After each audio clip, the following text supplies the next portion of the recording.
On commence, Inch'Allah.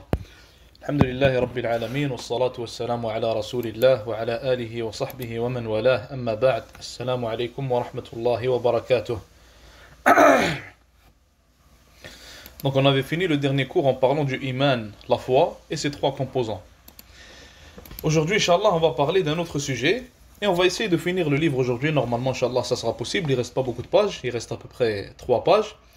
Donc le prochain sujet qui vient juste après le iman, l'imam Malik, l'imam Ahmed, excusez-moi, rahimahullah, il dit خير هذه الأمة بعد نبيها أبو بكر الصديق ثم عمر ثم عثمان ibn Affan.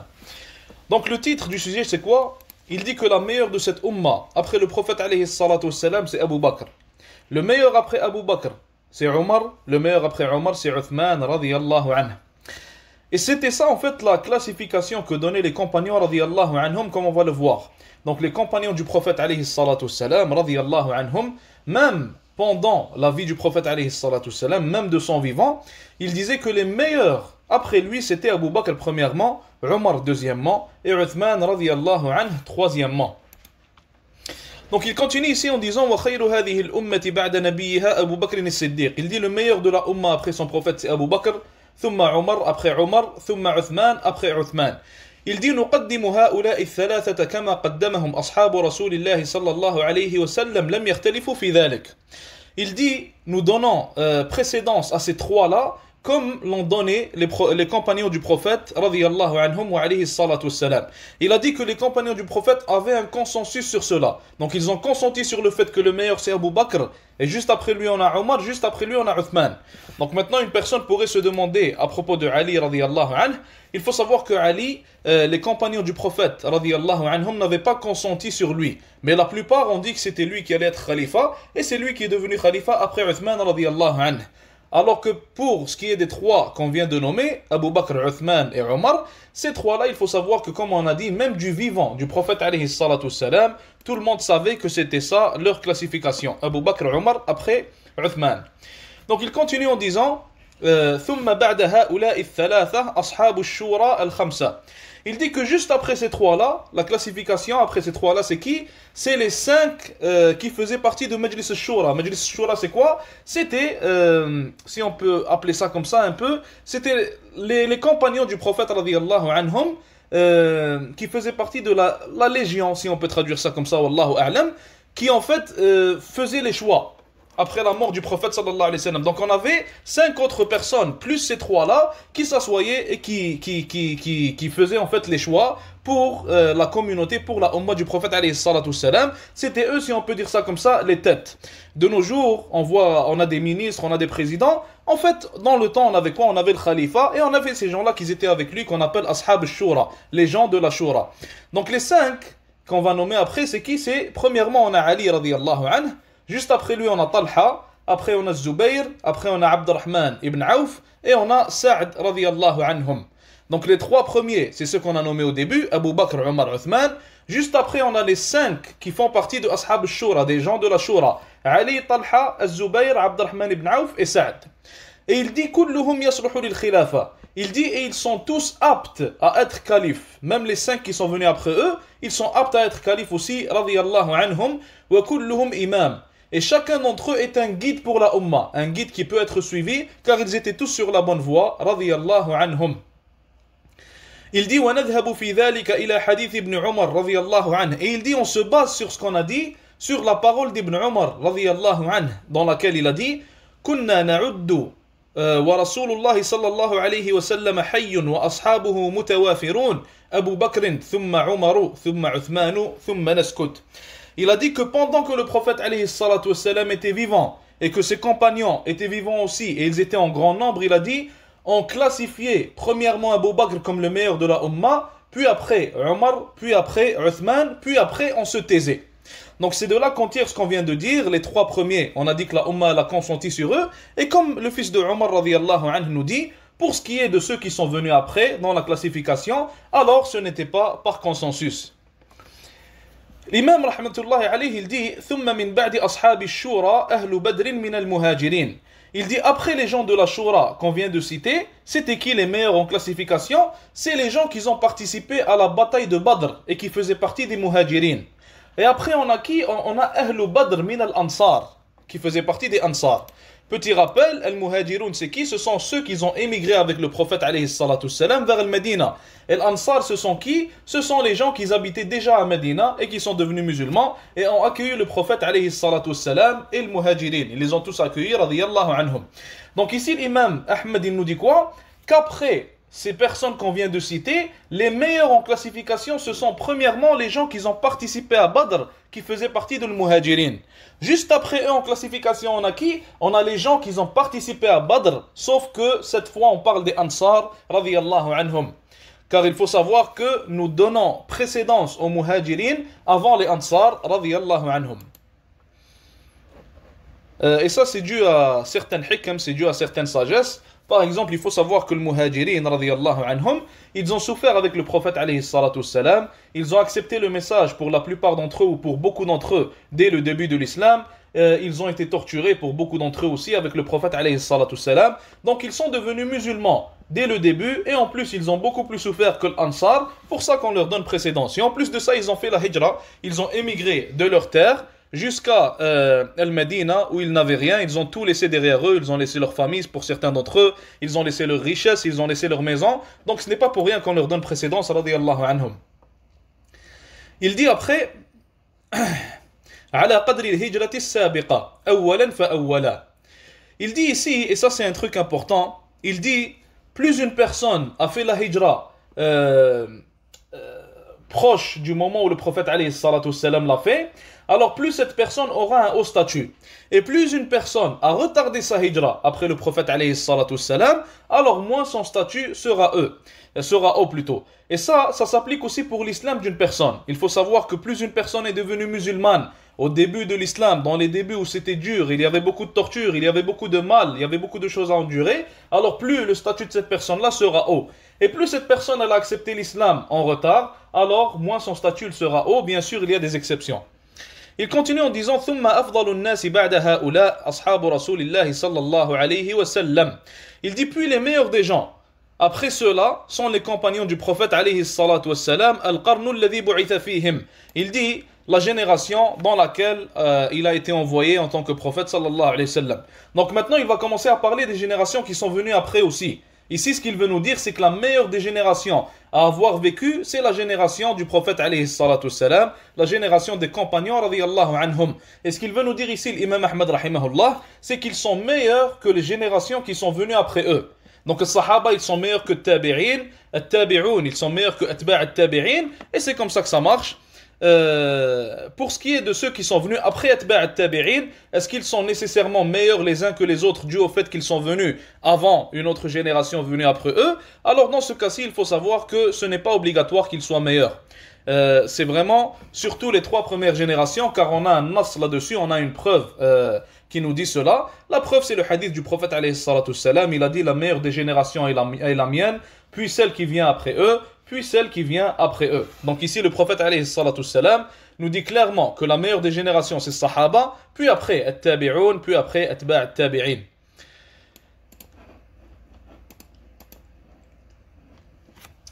Il continue en disant rahimahullah وكل من صحبه سنة أو شهرا أو يوما أو ساعة أو رآه فهو من أصحابه له من الصحبة على قدر ما صحبه وكانت سابقته معه وسمع منه ونظر إليه نظرة. Ici il nous définit en fait qui est le sahabi. Maintenant qui est-ce qui est un compagnon du prophète alayhi salatu salam? Quelles sont les conditions pour être un compagnon du prophète alayhi salatu salam? La définition d'un compagnon c'est من لقي النبي عليه الصلاة والسلام مسلما ومات على ذلك. Un compagnon c'est une personne qui a rencontré le prophète alayhi salatu salam, il l'a rencontré en étant musulman et il est mort en étant musulman. Donc même s'il a rencontré le prophète alayhi salatu salam pendant une minute et qu'il est devenu musulman et qu'il est mort musulman, alors cette personne-là est considérée comme un compagnon même si comme on a dit il l'a rencontré pour une seule petite minute. Une personne qui a rencontré le Nabi alayhi salatu salam et puis à un moment donné elle a quitté l'islam Et après, elle est redevenue musulmane et elle est morte sur l'islam. Alors cette personne-là, on la considère quand même comme étant un compagnon du prophète alayhi salatu salam, même s'il était devenu un apostat à un moment donné de sa vie et qu'il est revenu sur l'islam. Donc en fait, l'important c'est qu'il soit musulman quand il rencontre le Nabi alayhi salatu salam et qu'il meure en tant que musulman. Même si entre ces deux périodes-là, il a quitté l'islam comme on a dit, tant qu'il est revenu et qu'il est mort musulman.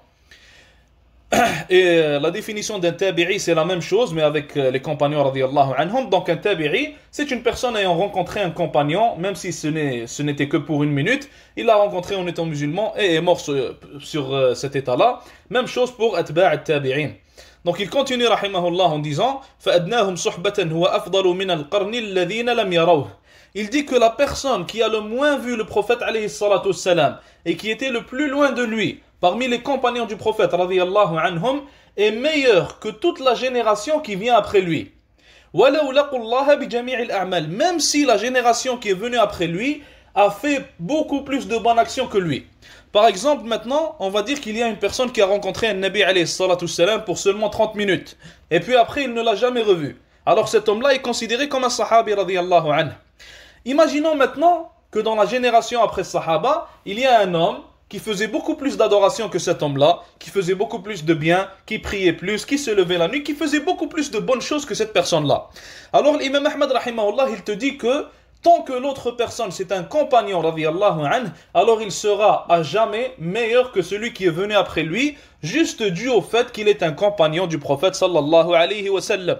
Même si la personne qui est venue après lui a fait beaucoup plus de bonnes actions que ce compagnon-là radiyallahu anhu. كان هؤلاء الذين صحبوا النبي عليه الصلاة والسلام ورأوه وسمعوا منه ومن رآه بعينه وآمن به ولو ساعة أفضل لصحبته من التابعين ولو عملوا كل أعمال الخير. Donc ça c'est comme on vient d'expliquer. Il a dit que les gens qui ont vu le Nabi alayhi salatu wassalam sont meilleurs que ceux qui sont venus après eux, même si ceux qui sont venus après eux ont fait toutes les bonnes actions possibles. Maintenant, il passe à un autre sujet. Il dit As-sam'u wat-ta'atu lil-a'immati wa amiril mu'minin. Il dit l'écoute et l'obéissance du Amir al-Mu'minin, le prince des croyants, et des a'imma, et des gens qui sont qui sont des guides pour la Ummah, ou qui sont en fait les gens qui gèrent cette Ummah-là. Dorénavant, ce qu'on a, c'est, comme on a déjà expliqué, on a des présidents, on a des ministres, on a des choses similaires. Malgré que aujourd'hui, ils ne jugent pas parce qu'Allah Azza wa Jalla a révélé. Sauf que, avant ce qu'on avait, on allait avoir des ministres aussi comme aujourd'hui, et on allait avoir un khalifa, un Amir al-Mu'minin, un prince des croyants, un calife, qui lui était le calife et le président, entre parenthèses, de tous les pays musulmans.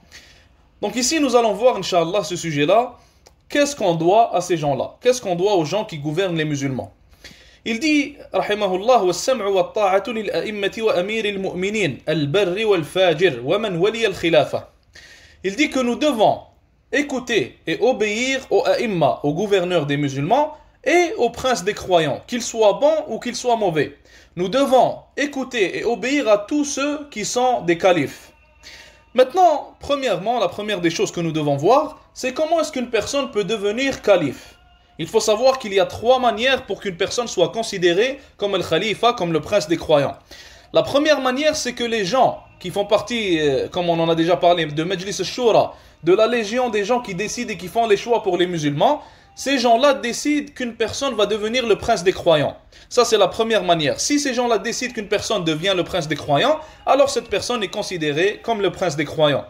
La deuxième manière, c'est que celui qui est le prince des croyants, à sa mort, il désigne une personne et il dit après moi, il faut que cette personne-là, cet homme-là, soit le prince des croyants.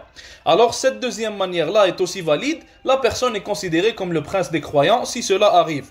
La troisième manière, c'est quoi? C'est qu'une personne prenne la gouvernance par la force.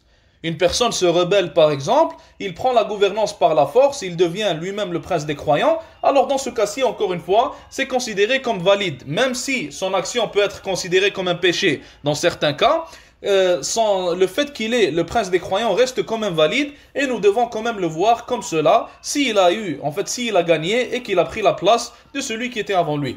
Donc ces trois manières-là sont les seules trois manières par lesquelles on considère une personne comme étant le prince des croyants. Maintenant, on doit séparer entre deux choses. On doit séparer entre le hakim, le gouverneur qui est musulman, et le gouverneur qui ne l'est pas. Premièrement, le gouverneur musulman va être de deux types. On va avoir le gouverneur musulman juste, on va avoir le gouverneur musulman injuste. Pour ce qui est du gouverneur musulman juste et injuste, dans les deux cas, alors il faut savoir qu'il est interdit, il est haram de se rebeller contre eux. Qu'il soit juste ou injuste, c'est haram. Dans les deux cas, c'est haram de se rebeller contre le gouverneur musulman. Et les hadiths à propos de ça sont clairs, sont très clairs, ils sont authentiques, il y en a en grand nombre. Comme on a dit, dans les deux cas, c'est haram. Maintenant, est-ce qu'on leur doit la même obéissance? Il faut savoir que le musulman, il obéit au prince des croyants, il obéit au gouverneur, tant que ses ordres ne consistent pas à faire un péché. Donc, tant qu'il t'ordonne à faire un bien, tu dois lui obéir. Ou tant qu'il t'ordonne à faire un truc qui est permis, un truc qui est mubah, une chose mubaha, alors tu dois aussi lui obéir. Un exemple d'une chose que tu dois faire, une obligation qu'il t'ordonne, c'est par exemple la zakat. Il t'ordonne de faire la zakat et avant lui, Allah Azza wa Jal te l'a ordonné. Alors ça, c'est dans ton obligation, tu dois le faire. Un exemple de chose qui est permise, par exemple, si le prince des croyants, par exemple, il met des feux rouges au coin de rue, par exemple. Ça, c'est une chose qui est permise. Il le fait pour que ce ne soit pas le chaos dans le pays. Alors ça aussi, il faut le respecter dans le cas du prince des croyants, dans le cas du gouverneur musulman. Maintenant, on a le gouverneur qui n'est pas musulman. Ça, c'est une autre chose. Le gouverneur qui n'est pas musulman, il faut savoir que déjà, il n'est pas censé être gouverneur, car le gouverneur non musulman ne peut pas gouverner les musulmans. Et dans le cas où ils peuvent l'enlever, alors ils doivent l'enlever. Et bien sûr, cela a des conditions. C'est pas ici qu'on va en parler, Inch'Allah, mais on donne en fait une idée générale pour qu'on ait une compréhension générale. Dans le cas où le gouverneur est non musulman, comme on a dit, alors ils ne doivent pas lui obéir, ils obéissent à Allah Azza wa Jal, non pas à lui. Sauf dans les choses qui sont, comme Cheikh Tarifi Hafidahullah il a expliqué, qui sont en fait mises pour que ce ne soit pas le chaos dans le pays. Par exemple, comme on a cité les feux rouges, comme tout règlement en fait qui est mubah, qui n'est pas haram, et tout règlement qui fait en sorte que le pays ne soit pas dans un état catastrophique de chaos, pour que le chaos ne règne pas dans le pays des musulmans. Ça, c'était pour ce qui est de comment est-ce qu'une personne devient gouverneur et pour les types de gouverneurs qui existent. Maintenant, l'imam Ahmad, rahimahullah, il continue en disant وَاجْتَمَعَ النَّاسُ عَلَيْهِ وَرَضُوا بِهِ وَمَنْ عَلَيْهِمْ بِالسَّيْفِ حَتَّى صَارَ خَلِيفَةً وَسُمِّيَ أَمِيرَ الْمُؤْمِنِينَ. Donc tout ce qu'il vient de dire, c'est tout ce qu'on vient d'expliquer. Comment est-ce qu'une personne devient Amir al-Mu'minin, prince des croyants, qui est-ce qui est considéré prince des croyants, etc., etc. Donc on va le passer vu qu'on l'a déjà expliqué. Il continue en disant وَالْغَزْوُ مَاضٍ مَعَ الْأَمِيرِ إِلَى يَوْمِ الْقِيَامَةِ الْبَرِّ وَالْفَاجِرِ لَا يُتْرَكْ. Il dit que s'il y a un gouverneur musulman, alors il faut savoir que le ghazw, les conquêtes faites avec lui, elles vont continuer jusqu'au jour du jugement. Et il faut que le musulman fasse les conquêtes, ou plutôt les musulmans d'une manière générale, car c'est un fard kifaya, fasse les conquêtes avec lui, avec le gouverneur musulman, tant qu'il l'ordonne. Il dit وَقِسْمَةُ الْفَيْءِ وَإِقَامَةُ الْحُدُودِ إِلَى الْأَئِمَّةِ مَاضٍ لَيْسَ لِأَحَدٍ أَنْ يَطْعَنَ عَلَيْهِمْ وَلَا يُنَازِعَهُمْ. Ici, il dit un truc qui est très important, et ça il faut qu'on le comprenne. Il dit que les punitions islamiques, premièrement, et la division du butin, deuxièmement, sont des spécificités au amir, ils sont des spécificités du gouverneur musulman. Ce n'est pas aux afrad, ce n'est pas aux individus musulmans d'aller faire cela. Ce n'est pas à moi ou à toi d'aller punir quelqu'un qui fait un péché, qui fait zina par exemple, c'est pas à toi ou à moi d'aller diviser les butins par exemple. Et aussi, il faut savoir qu'il y a un troisième truc qui rentre dans ça, qui est az-zakat. La zakat, normalement, c'est le gouverneur des musulmans qui prend la zakat et qui la partage. Normalement, ça, c'est son travail à lui. Aujourd'hui, malheureusement, on n'a pas de gouverneur qui vont donner une quelconque importance à la charia ou donner une quelconque importance aux lois d'Allah subhanahu wa ta'ala et aux actions qu'ils doivent faire. Ils s'en foutent de leurs responsabilités islamiques. Donc, de nos jours, on doit donner la zakat nous-mêmes. Mais sinon, en réalité, comment ça devrait être? C'est que le gouverneur musulman prenne la zakat et c'est à lui de la distribuer. Aujourd'hui, comme on a dit, c'est à chaque individu de se débrouiller. Et aujourd'hui, on est dans un état dans lequel la Ummah n'a jamais été. Ça a toujours été les gouverneurs qui la prenaient et qui la divisaient. Donc, ces choses-là sont des spécificités, comme on a dit, du gouverneur. Et personne n'a le droit de les faire à sa place. وَدَفْعُ الصَّدَقَاتِ إِلَيْهِمْ جَائِزَةٌ نَافِذَةٌ مَنْ دَفَعَهَا إِلَيْهِمْ أَجْزَأَتْ عَنْهُ بَرًّا كَانَ أَوْ فَاجِرًا. Il dit ici que la personne qui donne la zakat au gouverneur, comme on a dit aujourd'hui, ce n'est plus le cas, Mais la personne qui donne la zakat au gouverneur, il dit même si le gouverneur est pieux, qu'il soit pieux ou qu'il ne soit pas pieux, qu'il soit un musulman bon ou un mauvais musulman, dans les deux cas, le fait que tu lui donnes la zakat, alors yujzi ank, tu n'as plus à la donner et c'est accepté de toi, Inch'Allah, c'est valide. وصلاة الجمعة خلفه وخلف من ولاه جائزة باقية تامة ركعتين من أعادها أو أعادهما فهو مبتدع تارك للآثار مخالف للسنة ليس له من فضل الجمعة شيء. Ici il dit que la prière de l'Jumu'ah doit être priée derrière le gouverneur. Et ça aussi c'est une chose que nous avons perdue de nos jours. Il faut savoir qu'auparavant le imam de la Jumu'ah c'était le gouverneur. Ce n'était pas un imam à chaque mosquée. Ils avaient ce qu'on appelle un jami', une grande mosquée dans la ville. Toutes les personnes s'y réunissaient pour le Jumu'ah et celui qui faisait la khutbah, celui qui faisait la prière de la Jumu'ah et la khutbah de la Jumu'ah, l'exhortation de la Jumu'ah, c'était le gouverneur et ce n'était pas quelqu'un d'autre. Donc il dit que dans leur époque, bien sûr ce n'est plus présent de notre époque comme on a dit, il dit dans leur époque il faut aller prier la Jumu'ah derrière le gouverneur. Et il faut savoir que cette Jumu'ah là, elle est valide, que le gouverneur soit bon ou non.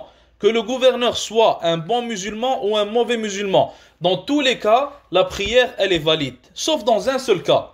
Ici, l'imam Ahmad, rahimahullah, il n'a pas expliqué ce cas-là ici, sauf qu'il l'a expliqué par ses actions. Il n'en a pas parlé dans son livre ici, mais il l'a fait. Lui-même, il l'a fait.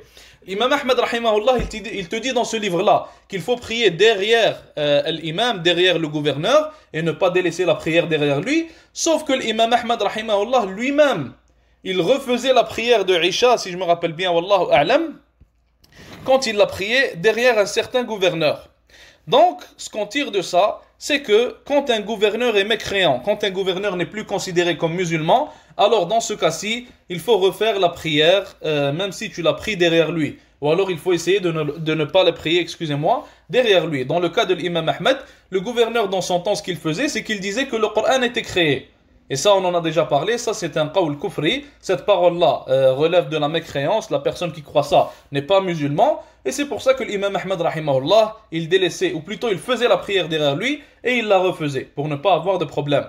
Donc, on ne délaisse pas la prière derrière le gouverneur, et elle est valide derrière lui, tant qu'il est musulman. C'est tout ce qu'on a à comprendre de ça. Que ce soit la prière de l'Jumu'ah, les prières de l'Eid ou quoi que ce soit. Et ce qu'on tire aussi de ça, c'est que comme on a dit, les prières de Jumu'ah, les prières de l'Eid auparavant, c'était le gouverneur qui les faisait. Maintenant, il continue en disant فَالسُّنَّةُ بِأَنْ يُصَلِّيَ مَعَهُمْ رَكْعَتَيْنِ وَيَدِينَ بِأَنَّهَا تَامَّةٌ لَا يَكُنْ فِي صَدْرِكَ مِنْ ذَلِكَ شَكٌّ. Il dit que quand tu pries derrière le gouverneur musulman, al-Jumu'ah, la prière de l'Jumu'ah, tu pries derrière lui 2 rak'at. Et il faut que tu saches que la prière derrière lui, elle est valide et il ne faut pas que tu n'aies de doute à propos de ça. C'est ce qu'il est en train de nous dire, rahimahullah. ومن خرج على إمام من أئمة المسلمين وقد كان الناس اجتمعوا عليه وأقروا له بالخلافة بأي وجه كان بالرضا أو بالغلبة فقد شق هذا الخارج عصى المسلمين وخالف الآثار عن رسول الله عليه الصلاة والسلام فإن مات الخارج عليه مات ميتة جاهلية. Il dit ici que quiconque se rebelle contre le gouverneur musulman, quiconque se rebelle contre le gouverneur des musulmans, alors cette personne-là vient de faire un acte de khawarij et comme on a dit, cet acte-là il est haram. Il dit tant que la personne est gouverneur des musulmans, tant qu'on sait que c'est lui le gouverneur, tant que sa gouvernance, excusez-moi, elle est valide par l'une des 3 manières qu'on vient d'expliquer tout à l'heure, alors il faut savoir que cette personne-là, tu n'as pas le droit de te rebeller contre lui. Sauf dans le cas, comme on a dit, où il n'est pas musulman et qu'il gouverne les musulmans. Et ici, il dit que فَقَدْ شَقَّ هَذَا الْخَارِجُ عَصَى الْمُسْلِمِينَ. Il dit que quiconque fait ça, alors il est en train de diviser la Ummah. Parmi les buts que nous avons en tant que musulmans, c'est que la Ummah elle soit unie. Donc on ne va pas causer la désunion de la Ummah si ça n'apporte pas de bien, comme on avait déjà dit. Et dans tous les cas, le fait de se rebeller contre le gouverneur musulman, c'est haram, comme on a dit. Et il dit que quiconque meurt sur cet état-là, alors il meurt d'une mort des jours de l'ignorance. Mitatan jahiliya, qu'Allah nous préserve. Et les hadiths à propos de ça sont très communs du prophète alayhi salatu wassalam, très nombreux. Celui qui veut en savoir plus pourra aller voir les hadiths du prophète alayhi salatu wassalam. Il continue en disant وَلَا يَحِلُّ قِتَالُ السُّلْطَانِ وَلَا الْخُرُوجُ عَلَيْهِ لِأَحَدٍ مِّنَ النَّاسِ فمن فعل ذلك فهو مبتدع على غير السنة والطريق. Il dit que quiconque combat le gouverneur, quiconque se rebelle contre le gouverneur musulman, alors cette personne-là est un innovateur et cette personne-là, il n'est pas sur la bonne voie. Maintenant, comme on a dit, c'est haram. Est-ce qu'il y a un consensus sur le fait que se rebeller contre le gouverneur musulman est haram? Il faut savoir que non, il n'y a pas de consensus à propos de ça. Certains ont parlé de consensus, certains savants, deux savants si je me rappelle bien, wallahu a'lam, ont parlé de consensus à propos de ça, sauf qu'on leur répond que non, ça ne peut pas être un consensus. Pourquoi? Car premièrement, il y a certains compagnons qui ont fait le khuruj contre certains gouverneurs, il y a certains tabi'i, dont Abu Hanifa rahimahullah aussi. Donc ça ne peut pas être appelé un consensus s'il y a des gens d'un tel statut qu'ils ont contrarié. Malgré que, comme nous avons dit, l'opinion correcte, c'est qu'il ne faut pas faire cela, c'est haram de faire cela. Les hadiths sur ça sont clairs, les hadiths sur ça sont nombreux. Maintenant, il passe à un autre sujet, il dit « Qitalul lususi wal khawarij » le fait de combattre les voleurs et de combattre al-Khawarij. Al-Khawarij, ce sont qui? Ceux qui se rebellent contre le gouverneur et divisent la Ummah sans avoir le droit de faire cela. Il dit وَقِتَالُ اللُّصُوصِ وَالْخَوَارِجِ جَائِزٌ إِذَا عَرَضُوا لِلرَّجُلِ فِي نَفْسِهِ وَمَالِهِ فَلَهُ أَنْ يُقَاتِلَ عَنْ نَفْسِهِ وَمَالِهِ وَيَدْفَعُ عَنْهَا بِكُلِّ مَا يَقْدِرُ. Il dit le fait de combattre les voleurs et de combattre al-Khawarij est permis pour une personne si ces gens-là attaquent cette personne-là. Il dit il t'est permis de te défendre contre ces personnes-là s'ils t'attaquent et il t'est permis de défendre en fait tes propriétés et défendre aussi ton nafs, défendre aussi ta personne pour que ces gens-là ne te tuent pas. Le Nabi sallallahu alayhi wa sallam, une personne lui a demandé à propos de cela, il lui a dit si quelqu'un vient chez moi et il veut me voler mon argent, il lui a dit défends-toi. Le Nabi alayhi salatu sallam a clairement dit dans le hadith défends-toi et il a aussi dit si tu meurs comme un martyr et s'il meurt, il va en enfer, voulant dire la personne qui t'attaque. Maintenant, ce qui t'est permis dans ce cas-ci, c'est de te défendre tout simplement. Est-ce qu'il t'est permis de tuer la personne? Non. Sauf si la personne, en se défendant, il ne fait pas exprès. Ou alors, sauf si, comme on a dit, il faut que tu fasses ça pour te sauver, par exemple. Donc, dans un autre cas, ce que les savants disent, ils disent qu'il faut que tu te défendes de la meilleure des manières en essayant de causer le moins de tort possible à la personne qui veut te causer du tort ou qui veut te voler ou quoi que ce soit. Une autre chose que tu n'as pas le droit de faire, l'imam Ahmed il en parle ici, il dit que tu n'as pas le droit d'appliquer la punition sur cette personne-là. Auparavant, comme on avait dit, dans un pays islamique, ce qu'ils faisaient, c'est qu'ils appliquaient les punitions sur les voleurs. Mais il a dit ici, tu n'as pas le droit toi-même d'appliquer la punition sur ce voleur-là qui veut te voler. Plutôt, ce que tu dois faire, c'est que tu dois le prendre et tu dois l'amener au gouverneur. Et comme on avait dit auparavant, ce sont des spécificités du gouverneur que de appliquer les punitions sur les gens qui font des crimes ou quoi que ce soit de similaire. Donc il dit que la personne qui se défend doit faire de son mieux pour ne pas tuer cette personne-là ou lui causer trop de tort, excusez-moi, et il doit simplement se défendre et il ne doit pas le tuer ni le punir de lui-même. Maintenant, il passe à un autre sujet, il dit لا نشهد على أحد من أهل القبلة بعمل يعمله بجنة ولا نار. Il dit on ne dit pas qu'une personne qui meurt en tant que musulman va aller au paradis ou alors en enfer. Ce que l'imam Ahmed rahimahullah il veut nous dire ici, c'est que s'il y a une personne spécifique qui meurt, un musulman spécifique, on va dire par exemple ton voisin, si ton voisin le musulman il meurt et tu voyais ton voisin faire du bien et c'était quelqu'un qu'on voyait comme étant pieux, alors tu n'as aucunement le droit de dire que cette personne-là va aller au paradis.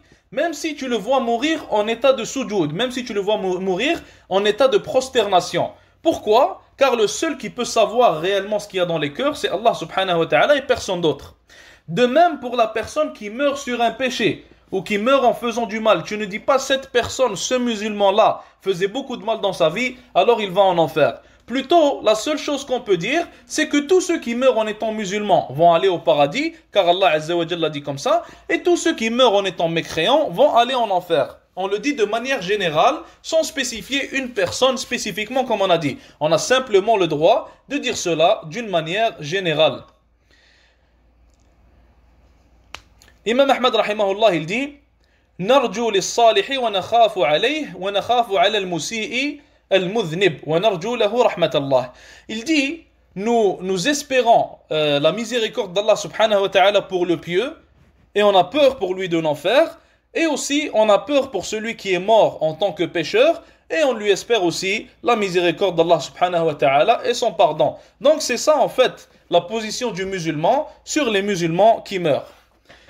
Maintenant il continue en disant وَمَنْ لَقِيَ اللَّهَ بِذَنْبٍ يَجِبُ لَهُ بِهِ النَّارِ تَائِبًا غَيْرَ مُصِرٍّ عَلَيْهِ فَإِنَّ اللَّهَ يَتُوبُ عَلَيْهِ وَيَقْبَلُ التَّوْبَةَ عَنْ عِبَادِهِ وَيَعْفُو عَنِ السَّيِّئَاتِ ومن لقيه وقد أقيم عليه حد ذلك الذنب في الدنيا فهو كفارته. Ici, il nous parle de deux choses. Premièrement, le musulman qui meurt en étant musulman, mais en ayant fait des péchés à propos de lesquels il ne s'est pas repenti, alors il sera ce qu'on appelle تحت المشيئة. Il est vraiment sous la décision d'Allah subhanahu wa ta'ala. Si Allah azza wa jal veut lui pardonner, alors il peut lui pardonner subhanahu wa ta'ala, et c'est le plus miséricordieux. Si Allah azza wa jal veut le punir, alors il peut le punir, et Allah azza wa jal est le plus juste. Donc, celui qui meurt en tant que musulman, ayant des péchés à propos desquels il ne s'est pas repenti, sera sous la décision d'Allah azza wa jal, comme nous venons de dire. Une deuxième chose de laquelle il parle ici, il dit que quiconque fait un crime, fait un péché, pour lequel il se fait punir dans la dunya, par exemple, quiconque vole ou quiconque fait zina et se fait punir la punition légiférée par Allah Azza wa Jal pour ça dans la dunya, alors il dit ici que la punition qu'il a eue dans la dunya va être sa kafara, va faire en sorte qu'Allah Azza wa Jal ne le punira pas le jour du jugement.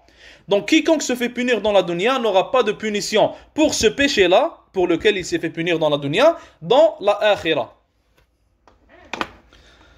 Il continue en disant الرجم حق على من زنى وقد أحصن الرجم حق على من زنى وقد أحصن. Donnez-moi juste une seconde. On continue Inch'Allah. Donc il dit الرجم. الرجم, qu'est-ce que le rajm? C'est la flagellation, Wallah alam en français. Ce qu'il dit, l'imam Ahmad rahimahullah, c'est que pour la personne qui a commis zina et qui était mariée auparavant, ou alors qui est mariée au moment où elle a commis zina, alors cette personne-là, elle doit être punie par flagellation. Elle doit être punie en se faisant lapider, jeter des roches jusqu'à ce qu'elle meure. Il dit ici, قد رجم رسول الله صلى الله عليه وسلم. Il dit le prophète عليه الصلاة والسلام a appliqué cette punition-là. وقد رجمت الأئمة الراشدون. Et les imams, les guides bien guidés, les califes bien guidés après lui, donc Abu Bakr, Omar, Uthman et Ali, ont fait la même chose et ont appliqué la même punition après le prophète alayhi salatu wassalam. Donc pourquoi est-ce qu'il nous dit ça, rahimahullah? Pourquoi est-ce qu'il parle de ça dans son livre et il en fait un sujet? Tout simplement car les Mu'tazila, le groupe des Mu'tazila, qu'ils étaient des innovateurs, et les Khawarij aussi, ils avaient renié cela, ils avaient renié cette punition-là, et on dit que ça ne fait pas partie de la religion et ce n'est pas à faire. Donc ici, l'imam Ahmed, il y avait Imam Ahmed rahimahullah, il y avait aussi d'autres imams dans leurs livres, qui ont parlé de ce sujet-là pour expliquer aux gens que cette punition, elle est toujours à pratiquer, et ce n'est pas comme Al-Khawarij et le Mu'tazila, ils ont dit. Donc, c'était ça pour ça. Maintenant, il passe à une autre étape. Il dit النفاق وانتقاص الصحابة. Il dit l'hypocrisie et انتقاص الصحابة. Et le fait d'insulter الصحابة, les compagnons, رضي الله عنهم. Il dit ومن انتقص أحدا من أصحاب رسول الله عليه الصلاة والسلام أو أبغضه بحدث كان منه أو ذكر مساوئه كان مبتدعا حتى يترحم عليهم جميعا ويكون قلبه لهم سليما. Il dit quiconque parle en mal d'un des compagnons du prophète alayhi salatu wassalam, ou alors il le déteste pour une quelconque chose, ou alors il parle de ses erreurs qu'il a commis, alors cette personne-là est un innovateur, jusqu'à ce qu'il aime tous les compagnons, et jusqu'à ce qu'il demande miséricorde pour tous les compagnons, et qu'il n'ait rien contre tous les compagnons du prophète, radiyallahu anhum, wa alayhi salatu wassalam. Maintenant, quel est le jugement de la personne qui déteste les compagnons ou qui parle en mal contre eux? Premièrement, il faut savoir que quiconque parle en mal des femmes du prophète alayhi salatu wassalam, alors c'est un mécréant. Pourquoi? Car parler mal des femmes du prophète sallallahu alayhi wa sallam, c'est parler mal du prophète et de son honneur sallallahu alayhi wa sallam. Donc quiconque se permet de faire ça, il est directement mécréant. Quiconque parle d'un sahabi autre que les femmes du prophète alayhi salatu wassalam wa radiyallahu anhun, il parle d'un sahabi spécifiquement et parlant mal de lui et a quelque chose contre lui, alors cette personne-là, comme on a dit, est un innovateur et non pas un mécréant. Et quiconque déteste tous les compagnons et a quelque chose contre tous les compagnons du prophète, radiyallahu anhum, alors cette personne-là, il est un mécréant. Pourquoi est-ce qu'il est un mécréant? quand il les déteste tous et non pas quand il déteste l'un d'entre eux par exemple? Tout simplement car Allah Azza wa Jal a parlé d'eux tous de manière générale plutôt dans le Coran, et il a dit qu'il était satisfait d'eux et qu'il avait agréé leurs actions et qu'il leur a préparé le paradis. Donc Allah Azza wa Jal a parlé de tous les compagnons d'une manière générale et a dit ça sur eux. Donc quiconque les déteste tous d'une manière générale, alors cette personne-là est en train de mécroire en ce verset-là. Alors que dans le cas où il déteste seulement un individu parmi les compagnons radiyallahu anhum, et bien sûr on parle d'un individu à propos duquel il n'y a pas de versets qu'ils ont parlé approuvant ses actions, ou alors approuvant l'individu, ou alors des hadiths parlant de cette personne-là et l'approuvant, et il y a beaucoup de hadiths qui ont approuvé beaucoup de sahabis. Dans le cas où il n'y a rien parlant de ce sahabi-là, et que lui il le déteste et a quelque chose contre lui, dans ce cas-ci, c'est là où il n'est pas mécréant. Il continue en disant وَالنِّفَاقُ هُوَ الْكُفْرُ أن يكفر بالله ويعبد غيره ويظهر الإسلام في العلانية مثل المنافقين الذين كانوا على عهد رسول الله صلى الله عليه وسلم. Il a dit l'hypocrisie c'est le kufr. Maintenant il faut savoir que l'hypocrisie elle est de deux types. L'hypocrisie elle est de deux types. Premièrement on a un nifaq al-i'tiqadi, on a l'hypocrisie qui fait partie de la croyance, l'hypocrisie reliée à la croyance, à la aqida, et on a un nifaq al-amali, on a l'hypocrisie reliée aux actions. Quiconque a une hypocrisie reliée à la croyance, voulant dire qu'il fait semblant d'être musulman, extérieurement parlant, son apparent, il fait semblant d'être un musulman, il fait semblant de croire ce que le musulman croit, de faire les mêmes actions que les musulmans font, de prier avec eux, et à l'intérieur de lui, il mécroit en Allah, et il mécroit en l'islam, et déteste l'islam. Alors cette personne-là, c'est un hypocrite, et son hypocrisie est reliée à la croyance. C'est un nifaq i'tiqadi. Dans le cas de cette personne-là, alors il faut savoir que cette personne-là est une mécréante. Dans le deuxième cas, un nifaq al-amali, le nifaq, l'hypocrisie reliée aux actions, c'est comme si une personne, par exemple, elle ment. Ou alors une personne, comme le Nabi alayhi salatu salam, il a dit, elle donne sa parole et après, elle ne fait pas ce qu'elle a dit, par exemple. Tout ça, ça fait partie du nifaq, de l'hypocrisie reliée aux actions, et ça ne fait pas partie du kufr. La personne qui fait cela n'est pas une mécréante, la personne qui fait cela est simplement une personne qui fait des péchés. Tout en sachant et en gardant en tête que la personne qui fait beaucoup d'hypocrisie reliée aux actions, alors cette hypocrisie, wal-'iyadhu billah, pourrait la pousser à devenir un vrai hypocrite qui délaisse l'islam, wal-'iyadhu billah, à l'intérieur de lui et qui ne fait que semblant d'être un musulman. Donc le premier type de nifaq, le nifaq al-amali, le nifaq relié aux actions, pourrait le pousser au deuxième type de nifaq qui est le nifaq, l'hypocrisie reliée à la aqida. Maintenant il dit Al-Jannatu wan-naru makhluqatan. Il passe à un autre sujet. Al-Jannah, le paradis et l'enfer sont créés. Il dit rahimahullah wal-Jannatu wan-naru makhluqatan qad khuliqata kama jaa an Rasulillah sallallahu alayhi wa sallam. Il a dit l'enfer et le paradis ont été créés par Allah Azza wa Jal et sont créés en ce moment même. Car le Nabi alayhi salatu salam il a dit dakhaltu al-jannata fara'aytu qasra. Allah, le Nabi sallallahu alayhi wa sallam il a dit je suis entré au paradis et j'ai vu un château. Donc le Nabi alayhi salatu salam, quand il dit ça, ça veut dire que le paradis est déjà créé. Sinon, comment est-ce qu'il va y entrer? Wara'aytu al-Kawthar, il a dit et j'ai vu le fleuve de Kawthar. Donc, encore une fois, ça nous prouve que le paradis, il est créé. Et le prophète alayhi salatu salam, il a aussi dit j'ai vu à l'intérieur de l'enfer et j'ai vu ceci et cela. Donc tout ça, ça nous prouve encore une fois que le paradis et l'enfer sont déjà créés. Contrairement à ce qu'ont dit certaines sectes innovatrices, ils ont dit qu'ils ne sont pas, créés. Et c'est pour ça que l'imam Ahmad rahimahullah, il parle de ça dans son livre pour répondre à ces paroles déviantes. Et il finit en disant, il finit avec le dernier sujet, il dit Man mata min ahli al-qiblati muwahhidan yusalla alayhi wa yustaghfaru lah. Il dit quiconque meurt parmi les gens de la qibla qui sont les musulmans, quiconque meurt parmi les gens de la qibla sur le tawhid, alors nous prions sur lui, on fait la prière de l'janaza sur lui et on demande pardon à Allah Azza wa Jal pour lui. ومن مات من أهل القبلة موحدا يصلى عليه ويستغفر له ولا يحجب عنه الاستغفار ولا تترك الصلاة عليه لذنب أذنبه صغيرا كان أو كبيرا أمره إلى الله تعالى.